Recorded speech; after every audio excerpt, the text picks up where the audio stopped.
Hindi ko nga akalain na may ganito kalawak na park pala dito sa Tainan. Tara, samahan niyo ulit ako. Kung di mo pa nga ako kilala, ako si Jules, factory worker dito sa Taiwan.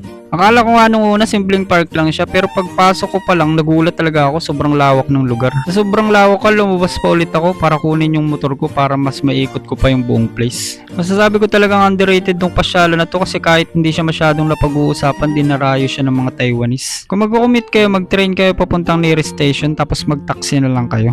Pag mag-taxi kayo, sabihin nyo lang Hotope Scenic Area or ipakita nyo lang ito. At kung nakamotor naman guys, search nyo lang sa Google Map yung Hotope Scenic Area. Nakakatuwa lang kasi ngayon ko lang din nalaman na may ganito palang lugar. Kaya ang lapit lang pala nito sa dorm namin dito sa Tainan. Kaya ako nagpambay na lang pagpunta kasi akala ko quick tambay lang pero sulit pala talaga. Sobrang sarap lang tumambay dito habang tanaw mo yung lake. Kung pupunta tayo rito mga boss, mas okay kung hapon or umaga kayo pumunta kasi para hindi na rin masyado mainit. Ako lang naman kasi itong mahilig gumala kahit katanghali ang tapat kaya nangingitim ako. Joke lang, sadyang maitim lang talaga. Napakalawak nga nitong lugar, kung gusto nyo rin ng trail ay marami kayong makikita rito. Kahit saglit nga lang ay okay na mga boss.